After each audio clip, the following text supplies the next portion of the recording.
deixe de comparecer. Me ajuda a receber com uma grande salva de palmas nosso pregador da manhã, o Anderaine.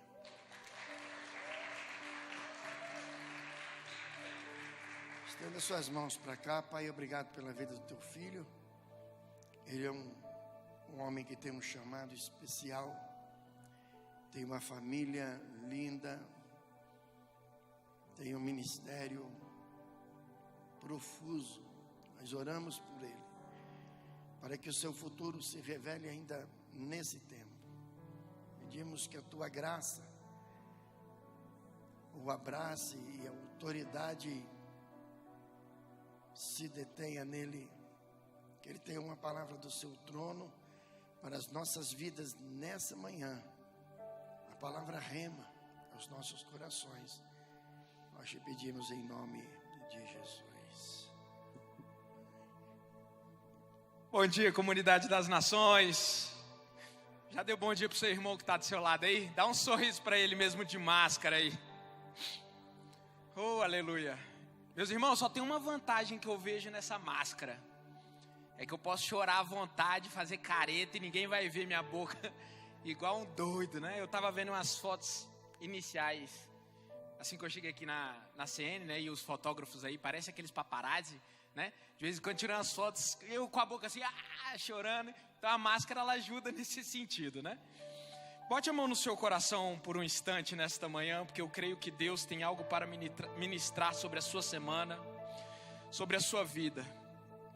O Espírito Santo me falava que algumas pessoas que entraram aqui e que estão em casa assistindo esse culto, estão com o seu coração ansioso, aflito, estão perdendo a sua paz por alguma situação que estão enfrentando. Mas nessa manhã eu quero te encorajar como o salmista no Salmo 124, ele diz: se não fosse o Senhor estando ao nosso lado, ó Israel, se não fosse o Senhor ao nosso lado. O salmista, ele sabia que ele passaria por dificuldades, e ele sabia que ele enfrentaria gigantes, leões, ursos, mas ele sabia que ele tinha um Deus que estava ao seu lado. Então nesta manhã, com a sua mão no seu coração, seja você aqui dentro ou você na sua casa, eu quero que você declare que o Senhor é contigo, que essa situação ela não vai te destruir, que esse problema ele não vai fazer você se ajoelhar, mas o problema se ajoelhará diante de você, porque você tem um Deus grande. Eu quero que nessa manhã você se lembre que você tem um Deus que te ama, e esse Deus morreu na cruz como um fraco, para que nele você tivesse a fortaleza para vencer essas dificuldades. Eu quero te convidar nesta manhã a entender que você é feliz e você tem paz a despeito das dificuldades que você passa. Nós falamos aqui na comunidade das nações que paz não é a ausência de conflito ou de confronto, mas é o controle sobre o caos. E eu quero declarar sobre a sua vida que o controle sobre o caos está vindo. O problema ele não pode não acabar amanhã, mas você terá as ferramentas certas para vencê-lo e subjugá-lo. E quando os problemas parecerem muito grandes, você lembrará do versículo 1 do Salmo 124, olhando para o problema e dizendo: problema, olha o tamanho do meu Deus. O que seria de mim sem o meu Deus? Eu já teria perecido. Mas o Senhor é contigo nesta manhã. Então declare com a sua mão no seu coração: eu sou vitorioso, eu sou feliz. Diga mais alto para que o mundo ouça e para que os seus problemas entendam quem você é em Deus. Diga: eu sou feliz, eu sou guardado, eu sou amado pelo Pai. Os meus problemas não são maiores do que o meu Deus, e o meu Deus lutará por mim as minhas batalhas. Você é curado, você é sarado, você é livre em Deus, você é filho amado. Acredite nisso e celebre ao Senhor. Essa semana vai ser uma semana de bênção para a sua vida. Essa semana será uma semana de paz. Essa semana será uma semana de vitória. E vitória representa você estar lutando, mas sobrepujar as dificuldades. Que o Senhor possa abençoar a sua vida nesta manhã. Sente-se no seu lugar. Vamos pegar meu tablet aqui, né? Essa manhã eu até sonhei com essa ministração, né? Eu tenho falado ela aqui já há alguns dias, que eu tinha pretensão de falar os motivos pelos quais eu me apaixonei por esta ministério, por esta casa, por essa visão profética, essa igreja apostólica, né? E aí me deu a oportunidade de falar isso, e eu queria compartilhar com você algo que talvez você já saiba, porque você passou pelo mesmo que eu, né? Mas algumas revelações que podem ser importantes para a nossa caminhada nessa comunidade das nações. Então o texto base para essa mensagem, para essa ministração, encontra-se em João capítulo 14, versículo 12 e 13. Se puder projetar aqui, João capítulo 14, versículo 12 e 13.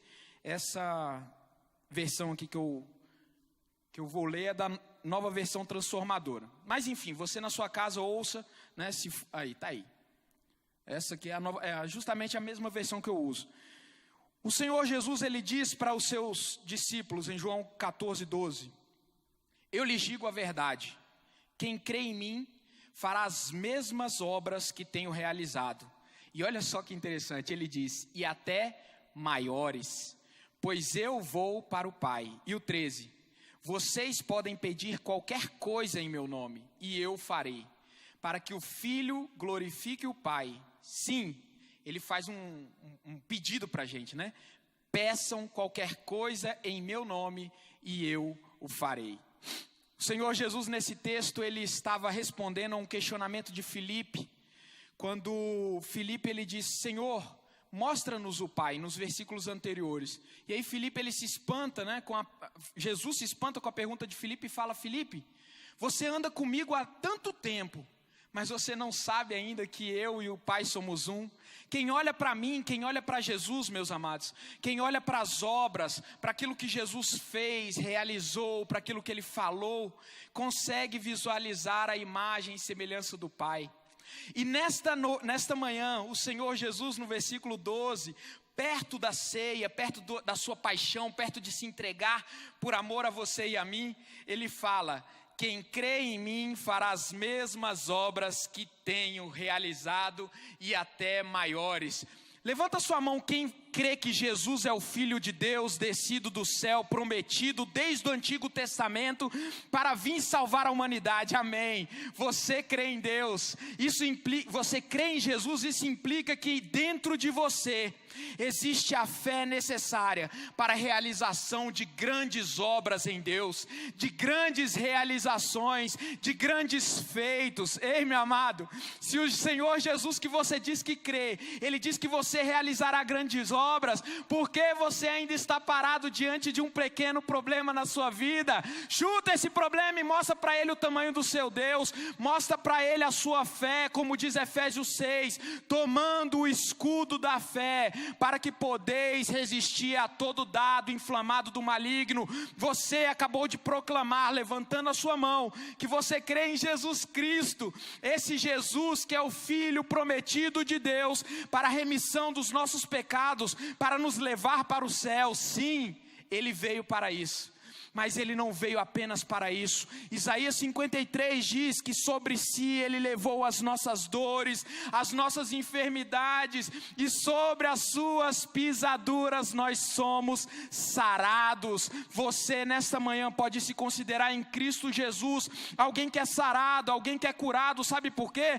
Porque há 2000 anos, enquanto Jesus carregava a sua pesada cruz, com as costas afligidas, cheias de marcas de chicote, tendo a sua cabeça uma coroa de espinhos, Ele lembrava de você e falava, vai valer a pena, está valendo a pena, porque lá na frente, o meu filho Anderson, o meu filho Pedro, a minha filha Maria, eles vencerão os problemas ao olharem para a cruz. Você tem a ferramenta necessária dentro de você, para vencer os problemas, para fazer uma grande obra. Você não foi chamado apenas para ir para o céu, mas você foi chamado para transformar a realidade da terra como ela é no céu. Se você pegar o Evangelho de Mateus, no capítulo 4, a partir do versículo 2, se não me engano, logo depois de Jesus ele ter sido tentado no deserto, ele começa o seu ministério.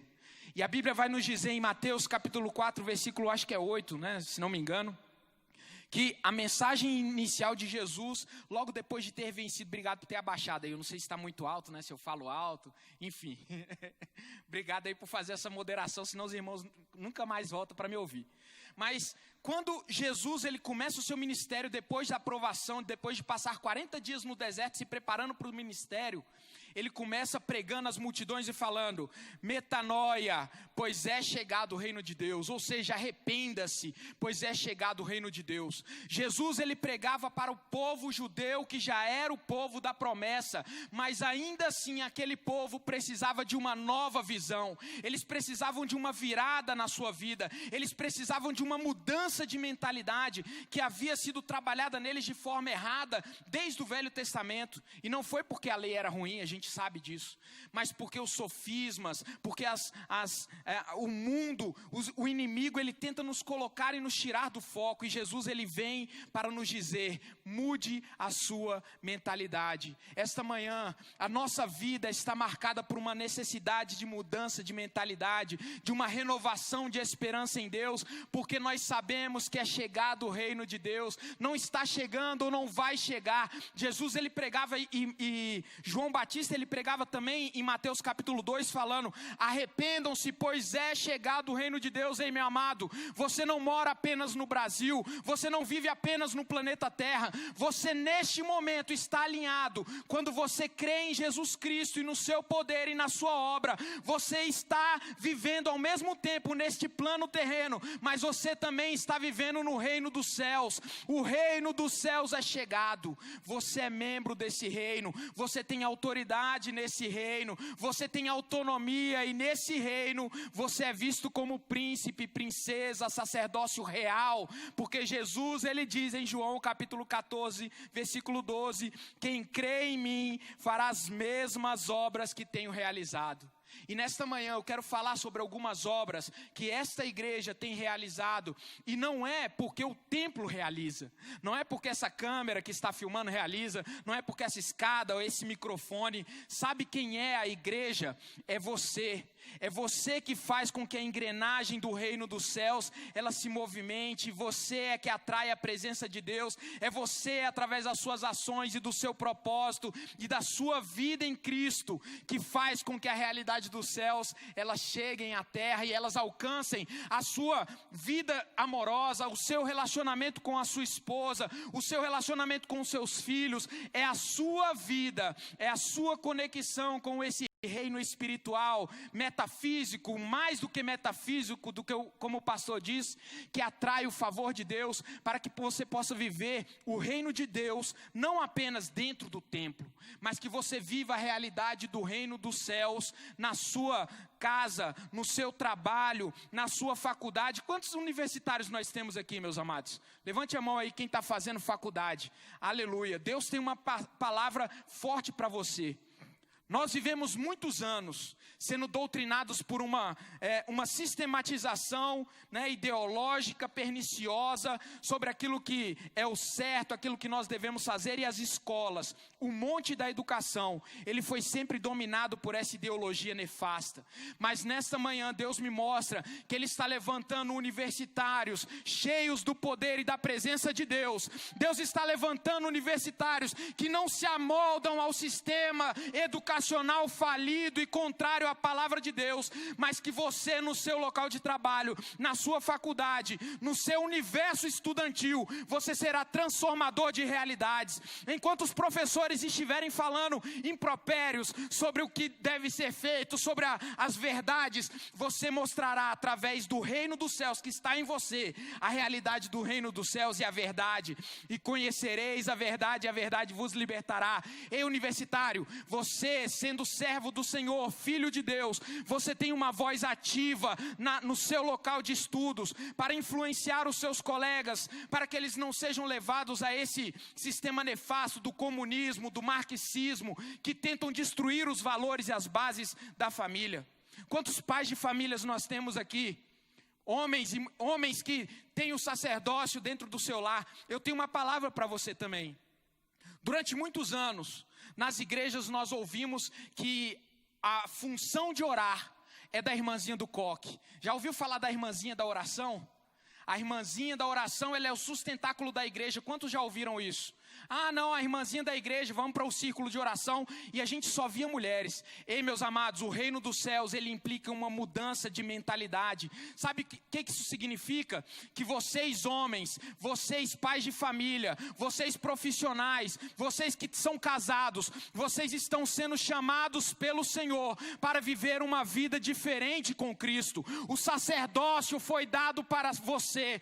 A autoridade que Deus ele tem delegado para o chefe da família. Então, nesta manhã eu quero decretar sobre a sua vida uma mudança. Se você se colocava como adjuntor no sacerdócio da sua esposa, eu quero que você passe a ser verdadeiramente o sacerdócio. Eu quero que você tome a autoridade espiritual sobre o encaminhamento da sua família, para que você seja aquele que os seus filhos possam olhar e falar: o meu pai, ele é um verdadeiro sacerdote. O meu pai é um servo de Deus. Nesta manhã Deus está chamando homens para se levantarem como colunas dentro do seu lar, para serem íntegros, para serem firmes na promessa do Senhor, para que eles possam conduzir as suas esposas ao reino de Deus. Não é a sua esposa, meu amado, que tem que orar por você, é você que tem que orar pela sua esposa, ensinar sobre ela a ministração do evangelho. Não é sua esposa que tem que ensinar os seus filhos sobre quem é Jesus, é você que tem que mostrar para seus filhos e para a sua esposa que Jesus habita dentro do seu coração. As suas atitudes, as suas palavras, o seu caráter tem que ser alinhado com esse Jesus que você levantou a mão dizendo acreditar. Nesta manhã Deus chama você e chama a mim para sermos o cabeça da nossa família. Ei, mulher, isso não implica que você não perde o seu valor, pelo contrário, você será um sustentáculo poderoso na vida do seu marido. Você será aquele que fortalecerá ele diante das dificuldades. Ei, mulher, você trará esperança nos momentos de tristeza para o seu marido. Você será aquela que não vai apontar nos momentos de dificuldade para o seu marido e falar: ah, você é um fracassado. Não, você vai lembrá-lo que ele é um filho de Deus. Enquanto o seu marido, ele guerreia as guerras espirituais, protegendo a sua família, protegendo os seus filhos do dardo inflamado do maligno, você estará adjuntora ao lado dele, elevando a sua família para o propósito que Deus quer de você. Porque aqui diz que se nós crermos em Jesus, nós faríamos obras maiores. E qual foi a obra que Jesus realizou? Ele salvou vidas, ele curou os leprosos, ele curou os cegos, ele deu vista aos cegos, ele transformou realidades. Você vai transformar a realidade ao seu redor, mas para isso é necessário que nós transformemos a nossa própria mentalidade, que nós alinhemos a nossa mentalidade com a mentalidade de Jesus. Filipe, ele perguntava para Jesus: mostra-nos o Pai. Eles andaram 3 anos com Jesus e não sabiam quem era Jesus realmente. Ei, meu amado, Jesus, ele se revela para você nesta manhã como o Pai da eternidade, o príncipe da paz, a rosa de Saron. Ele é o poderoso leão da tribo de Judá. Então, nesta manhã, você tem a oportunidade de sair daqui sabendo que sobre as suas mãos, sobre os seus ombros, pesa a responsabilidade, mas também a dádiva de realizar obras neste mundo perdido maiores do que as que Jesus realizou. E não é porque Jesus teve pouco tempo, não. É porque quando somos muitos, nós temos a capacidade de ir mais longe. Existe um provérbio que diz, você quer ir rápido a algum lugar? Vá sozinho. Mas se você quer ir mais longe, vá acompanhado. Jesus conhecia tão bem isso, irmãos, que a primeira coisa, quando ele começou a pregar, arrependam-se, pois é chegado o reino de Deus, foi congregar pessoas para junto de si. E esse é o primeiro ponto que eu gostaria de dizer. Jesus, ele não se preocupava apenas em fazer as pessoas ir para o céu, mas ele curava para depois ministrar sobre elas. a gente vê dois exemplos muito claros disso, que Jesus ele não estava preocupado em primeiro fazer a pessoa se converter para depois dar a dádiva, né? Eu falei isso numa outra ministração. A primeira delas era o paralítico do tanque de Betesda, que ele foi curado por Jesus sem o paralítico saber quem era Jesus, né? Ele é curado e o paralítico está há 37 anos, Jesus fala, toma sua cama e anda. Isso foi no sábado. E o outro exemplo está em João capítulo 9, quando Jesus ele cura um cego de nascença na porta do templo. Aquele cego de nascença também não sabia quem era Jesus. As duas histórias, do paralítico de Betesda e do cego de nascença, né, em João capítulo 5 e João capítulo 9, eles nos mostram essa realidade que a comunidade das nações, ela tem sobre as nossas vidas. Ela não está preocupada se você tem um cartão de membro. Quantos aqui tiveram que entregar carta de recomendação para se tornar filho dessa casa? Eu lembro que a primeira vez que eu tentei vir para cá, né, foi até no Instagram, ExoChurch, né? Eu comecei a me contactar pelo Instagram e eu perguntei, eu tenho que levar carta de transferência? Falou, não, aqui nós não temos membros, nós temos filhos. Oh, aleluia, irmãos, isso para mim foi disruptivo, sabe? Nós não temos membros aqui, nós temos filhos, para incutir sobre a sua mente e sobre a sua racionalidade, que você não é um cartão, você não é uma carteirinha, você não é um número, mas você é filho, e como filho você é herdeiro, e você tem herança, e você tem parte nesta alegria do Pai. Nós não temos membros, nós temos filhos. Jesus, ele não queria saber se a pessoa era convertida. Jesus não chegou para o paralítico e falou assim, paralítico, tu sabe quem eu sou? Eu sou Jesus. Jesus não queria saber se aquele paralítico, ele sabia quem era Jesus. Quando Jesus ele começava a pregar para as multidões, ele ia, curava as multidões e pregava. Já observou a ordem cronológica que Jesus fazia? Ele entregava a bênção para depois falar, está vendo essa bênção? Ela é um pequeno, né, percentual daquilo que você tem como se você for filho de Deus. Jesus, ele não estava preocupado em primeiro converter as pessoas para depois entregar para elas o seu propósito, ou mostrar para elas o seu propósito. A comunidade das nações não está importando se você é membro dessa casa, se você tem uma carteirinha de membro, mas ela está se importando com o seu propósito, em fazer você cumprir o seu melhor propósito em Deus. Por isso que as ministrações, elas não, geralmente, né, elas não, quem quer aceitar Jesus vem à frente. Na verdade, ela quer que você tenha a capacidade de aceitar a Jesus, seja aqui na frente, seja no seu local, e transformar a sua mentalidade a partir de onde você está. Jesus não fazia apelo quando ele curava, quando ele pregava, falava, quem quer aceitar a mim, vem aqui à frente que eu quero anotar seu nome. Virava para os discípulos, anota o nome desse aí que aceitou a minha, né? Não, irmãos, Jesus ele entregava a mensagem, Jesus ele curava, Jesus ele realizava as obras, e essa realização de obras, ela transformava vidas. Ela fazia com que as pessoas mudassem a sua mentalidade. Esses dois, eles são uns exemplos daquilo que a comunidade das nações faz. Jesus diz, vinde após mim e eu vos farei pescadores de homens. Jesus nesta manhã, ele nos chama para sermos melhores naquilo que nós já somos bons sem ele. Antes de Cristo, o que você fazia? O que você tinha na sua vida diária, né? Eu já me converti com 17 anos, mas eu era muito inteligente, já gostava de estudar. Jesus, ele pega, quando você está na direção dele, e pega a sua melhor ferramenta, a sua melhor habilidade, a sua melhor capacidade, e potencializa isso em prol do reino de Deus. Se você era um mecânico antes de aceitar Jesus, a sua habilidade ela será potencializada para, ao consertar um carro, esse carro levar a pessoa para ir para a igreja. Se você é um pintor, Deus vai pegar essa sua capacidade e habilidade de pintar casas. Enquanto a pessoa toca nessa parede, ela sentir a unção que flui através da sua vida. Porque você carrega muito mais do que as suas habilidades. Você carrega a presença do Eterno sobre você. Você é filho e as suas habilidades, as suas palavras, as suas ações e os seus pensamentos têm o poder de transformar realidades. Às vezes só de você pensar, meus amados, em alguma pessoa, essa energia e essa sincronia espiritual, ela tem a capacidade de alcançar a pessoa. A gente já ouviu, né? Isso é do mundo, é misticismo. Que a pessoa está falando de você, você está com a orelha quente? Já ouviu isso? Rapaz, acho que está fofocando de mim. Isso é espiritual também. Você tem a capacidade de modelar a realidade espiritual ao seu redor através do Espírito Santo que habita em você, e a comunidade das nações, ela fala isso. Pedro era pescador. Ele pescava peixes, mas Jesus, quando chama Pedro, faz dele pescador de homens. Você nessa manhã será potencializado nas suas habilidades, naquilo que você sabe fazer, naquilo que você pode fazer, naquilo que você consegue e naquilo que você tem desejo de fazer, será aquilo que Deus usará para transformar as realidades ao seu redor. Eu louvo a Deus pela comunidade das nações, porque no dia de ontem foi um dia de muito trabalho. Quem participou do projeto Filhos do Brasil, que entregou cesta básica, tem um lá atrás. Olha, o pastor tá. Eu não pude, que eu estou levando meu filho de manhã no cursinho sábado. Mas a comunidade das nações e o projeto Filhos do Brasil ontem, irmãos, no dia de sábado, ele fez obras maravilhosas, né? De manhã estávamos lá em Lusiana entregando cestas básicas e marmitas, orando pelas pessoas, levando para elas uma realidade do reino que nós vivemos, que é de abundância, prosperidade, felicidade, né? Provisão.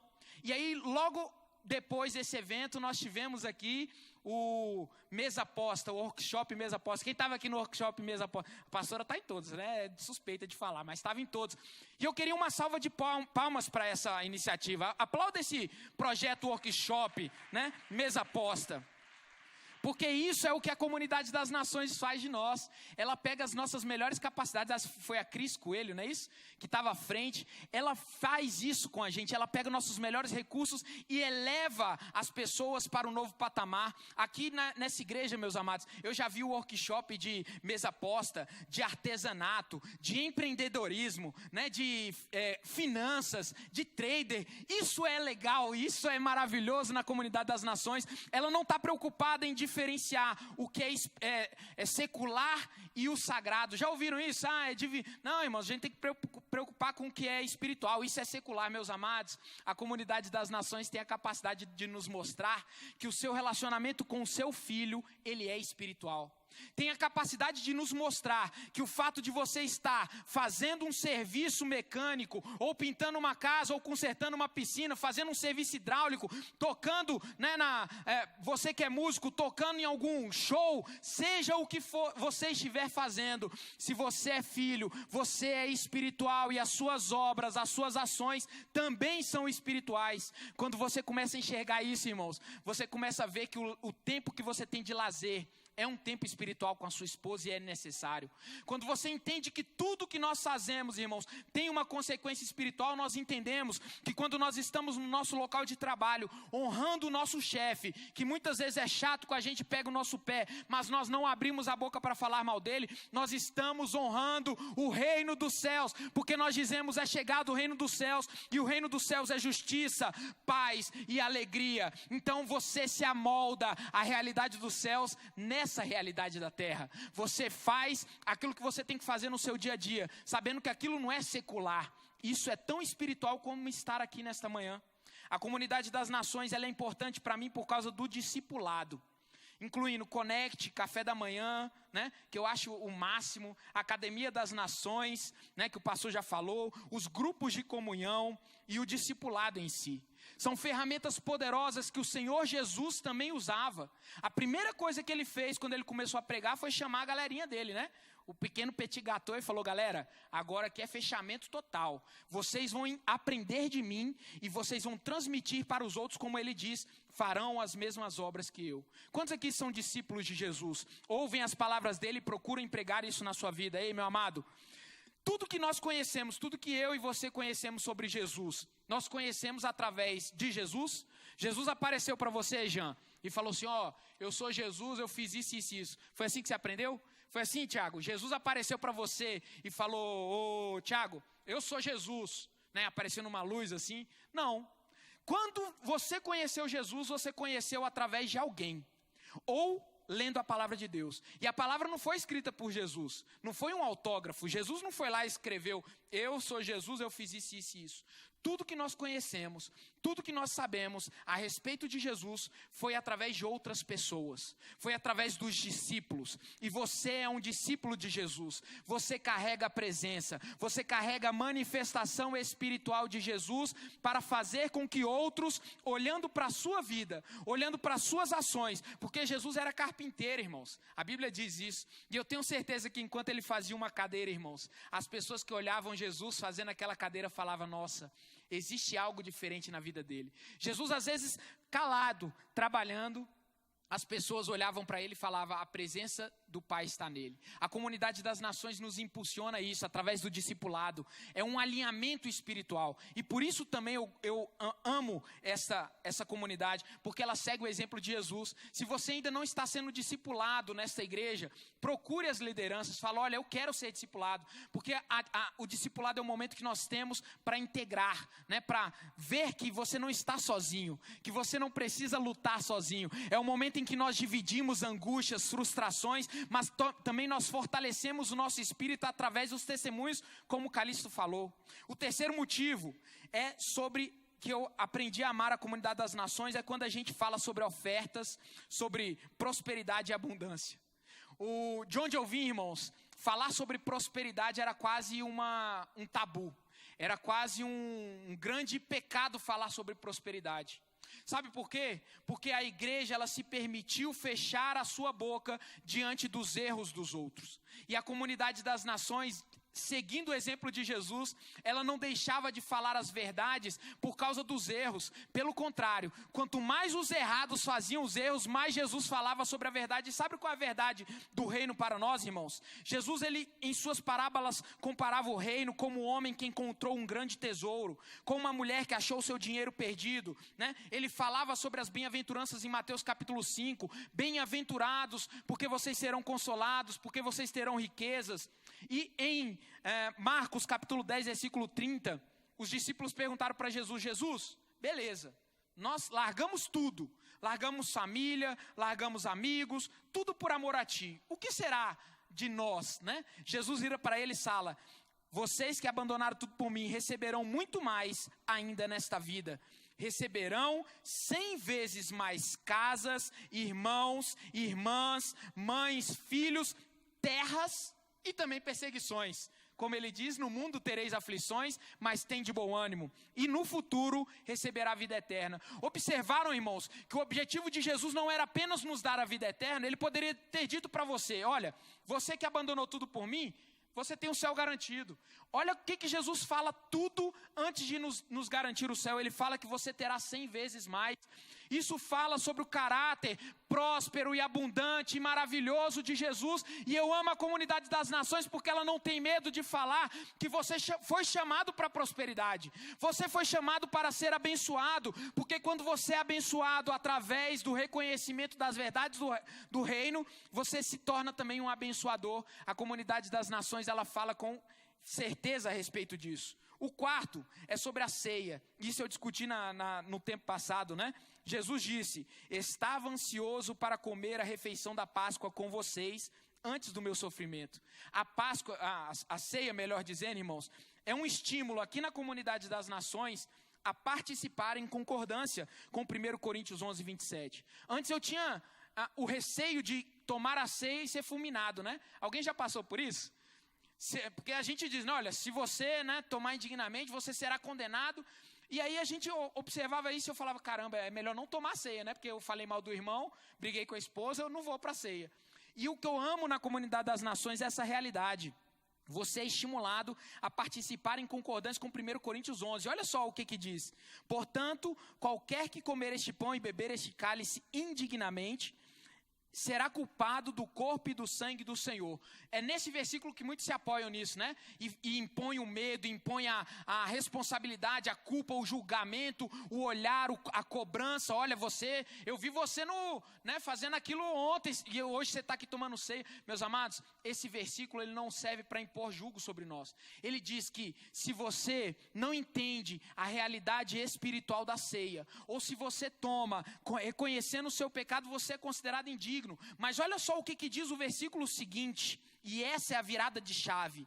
Mas examine-se o homem a si mesmo, e assim coma deste pão e beba deste cálice. Deixa eu te perguntar, o versículo 28 diz, mas, a despeito disso, de você não reconhecer ou você está em pecado, ele diz, examine-se pois o homem a si mesmo, e depois não coma e não beba desse cálice. É isso que está escrito aqui?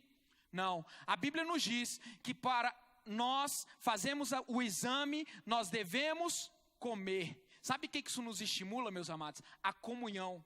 Isso nos estimula a não deixar de cear por causa do pecado, mas pelo contrário, deixarmos de pecar para cear. Às vezes eu vejo o pastor passando aqui no dia de ceia, olhando para o irmão e fala assim, cadê a ceia? Traz a ceia para ele aqui.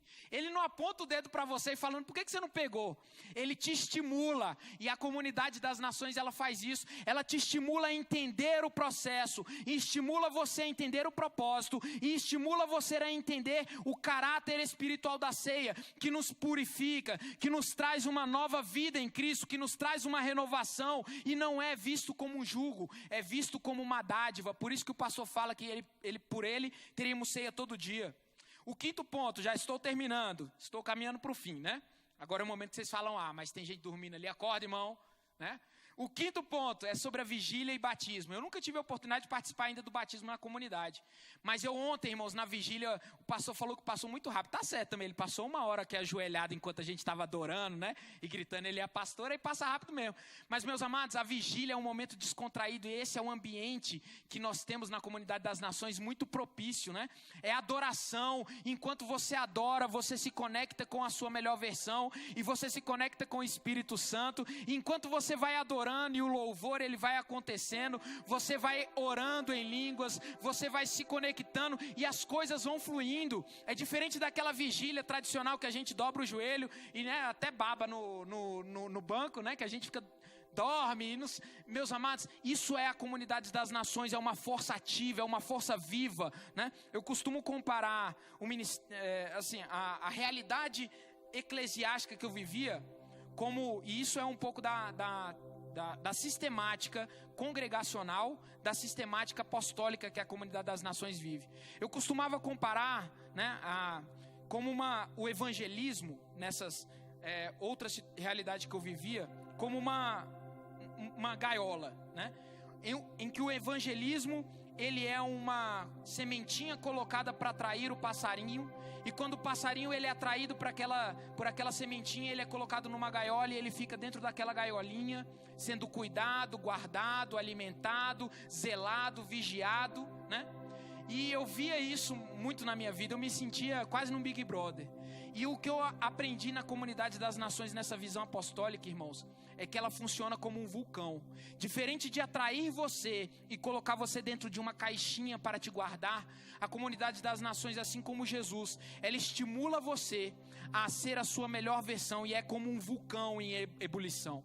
Ela está tão efervescente, essa realidade espiritual apostólica, ela é tão poderosa, ela é tão ativa, como Jesus era ativo, como Jesus era poderoso, que ele não se continha dentro de si, ele tinha necessidade de expelir para fora. E a comunidade das nações é isso, a visão apostólica é essa, é não fazer com que você fique guardadinho, cuidadinho, protegidinho dentro da igreja, não, é que você seja uma larva poderosa, incandescente, que incendeie, influencie e mude a realidade ao seu redor. Você é uma larva, você tem um poder sobre a sua vida que vem do Espírito Santo. Por isso que você é protegido, você é guardado, você é discipulado, mas você é estimulado a ir para fora, a levar a mensagem do reino, a transformar realidades ao seu redor. Você não é um passarinho preso dentro de uma gaiola, você é uma larva em ebulição, como Jesus ele fez os seus discípulos. Por isso você é chamado a sair daqui e transformar a realidade ao seu redor, não ser modelado pela realidade, mas transformá-la, assim como um vulcão, quando tudo que ele toca, ele transforma. Você colocará os seus pés nos lugares e esses lugares serão transformados. Você colocará as suas mãos em pessoas e essas pessoas serão transformadas. A sua voz alcançará vidas e essas vidas serão impactadas, porque você é como uma larva e não como um passarinho preso dentro de uma gaiola. Portanto, eu te peço para se colocar de pé e começar a estimular dentro de você essa força do Espírito Santo, essa força que transforma, essa força que impele, essa força que faz ir além. E por último, irmãos, eu gosto da comunidade das nações por causa desses evangelismos nos 7 montes. Resumindo tudo que eu falei aqui, né? A gente teve o workshop Mesa Posta, a gente teve Filhos do Brasil entregando cestas básicas, nós tivemos à noite a vigília, e hoje de manhã nós estamos tendo a Academia das Nações. A comunidade das nações, ela é um organismo vivo, ela é um organismo poderoso, ela é um organismo espiritual, potencializador da sua realidade. Então se conecte conosco. Se você por algum motivo ainda não sente isso, se conecte, participe dos discipulados da Academia das Nações, seja transformador da sua realidade nesta manhã. Os 7 montes: família, religião, educação, governo, mídia, artes e economia, eles são impactados pela sua vida. Não é o templo que faz a diferença, é você como servo de Deus. Que Deus abençoe a sua vida. Te agradeço.